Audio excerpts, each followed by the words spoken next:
Let's mic देश का मिजाज ईस्ट।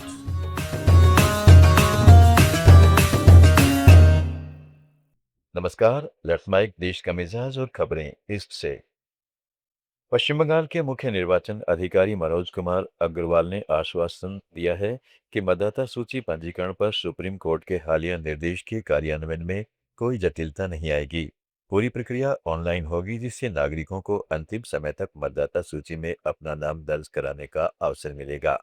प्रशासन पूरी तरह से तैयार है और सभी आवेदनों और प्रक्रियाओं को सुचारू रूप से संभालने के लिए डिजिटल नालियां मौजूद हैं। सुप्रीम कोर्ट ने कल फैसला सुनाया था कि पश्चिमी बंगाल में पहले मतदान से वंचित हजारों मतदाताओं को आगामी विधानसभा चुनाव में मतदान करने की अनुमति दी जाएगी, लेकिन उनकी अपीलें 21 या 27 अप्रैल से पहले अपीलीय न्यायाधिकरणों द्वारा स्वीकृत होनी चाहिए।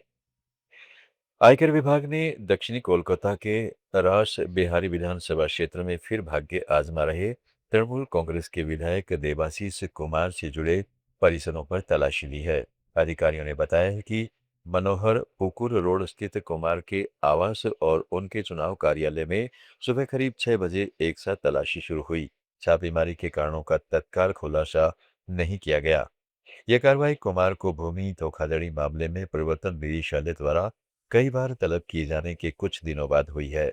वह 1, 3 और 9 अप्रैल को सॉल्ट लेक स्थित सीजीओ कॉम्प्लेक्स में एजेंसी के समक्ष पेश हुए थे। टीएमसी नेता अभिषेक बनर्जी ने केंद्रीय गृह मंत्री अमित शाह को पश्चिम बंगाल विधानसभा चुनाव की मतगणना के दिन कोलकाता में उपस्थित रहने की चुनौती दी है। उन्होंने भाजपा पर चुनाव से पहले उनके पार्टी कार्यकर्ताओं को डराने धमकाने का आरोप लगाया। पूर्वी मेदिनीपुर जिले के भगवानपुर में एक चुनावी रैली को संबोधित करते हुए बनर्जी ने विश्वास जताया है कि मुख्यमंत्री ममता बनर्जी भारी बहुमत के साथ लगातार चौथी बार सत्ता में लौटेंगी। दूसरी ओर पश्चिम बंगाल विधानसभा के नेता प्रतिपक्ष शुभेंदु अधिकारी ने आरोप लगाया है कि सत्तारूढ़ टीएमसी अपने कार्यकर्ताओं को मतदान केंद्रों में प्रवेश पाने और चुनावी प्रक्रिया को प्रभावित करने के लिए फर्जी प्रेस पहचान पत्र जारी कर रही है।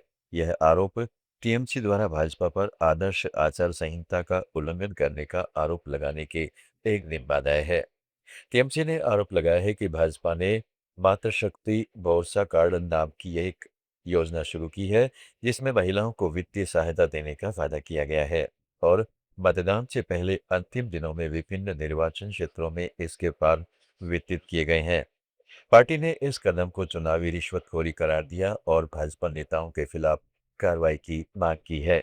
बिहार में मुख्यमंत्री सम्राट चौधरी की अगुवाई में बनी नई सरकार के मंत्रिमंडल विस्तार में देरी होने की संभावना है। सूत्रों के अनुसार सम्राट कैबिनेट का विस्तार पश्चिम बंगाल समेत 5 राज्यों और एक केंद्र शासित प्रदेश के विधानसभा चुनाव के नतीजे आने के बाद ही किया जा सकता है। इन चुनावों की मतगणना 4 मई को होनी है। सूत्रों का कहना है कि बिहार भाजपा के कई बड़े नेता इस समय पश्चिमी बंगाल विधानसभा चुनाव में व्यस्त हैं। इसी वजह से अब तक न तो मंत्रियों के नाम पर अंतिम चर्चा हुई है, न ही कोई सूची तैयार की गई है। बता दें कि मुख्यमंत्री सम्राट चौधरी के साथ केवल जेडीयू के 2 नेताओं विजय कुमार चौधरी और विजेंद्र प्रसाद यादव ने डिप्टी सीएम के रूप में शपथ ली है। छत्तीसगढ़ के सूरजपुर जिले में हाथियों का आतंक थम नहीं रहा है। पिछले 24 घंटों में हाथियों ने दूसरी जान ले ली। बुधवार को हुई पहली मौत के बाद ग्रामीणों ने सड़क पर शव रखकर प्रदर्शन किया था। अब दूसरे शख्स की मौत हो जाने से ग्रामीणों में भारी आक्रोश है। मृतक की पहचान 45 वर्षीय मोहर सिंह के रूप में हुई है। सूरजपुर वन परिक्षेत्र के कल्याणपुर इलाके में दल से पिछले हाथी ने घाघी टिकरा में ये हमला किया। प्रत्यक्षदर्शियों के अनुसार हाथी ने युवक को पटक पटक कर कुचल दिया, जिससे उसकी घटनास्थल पर ही मौत हो गई। थ्री स्टैंप नाम से ऑनलाइन सट्टा कंपनी के कथित संचालक और सट्टा गिरोह के सरगना बाबू खेमानी को मुंबई में गिरफ्तार कर लिया गया है। बताया जा रहा है कि बाबू खेमानी छत्तीसगढ़ के रायपुर का रहने वाला है और सोशल मीडिया पर खुद को इन्फ्लुएंसर के तौर पर पेश कर रहा है। देश का मिजाज में फिलहाल इतना ही। जुड़े रहिएगा नेक्स्ट माइक के साथ। आप सुन रहे थे let's mike more than radio. Follow कीजिए हमें हमारे सोशल मीडिया प्लेटफॉर्म्स पर। आप सुन रहे थे let's mike more than radio.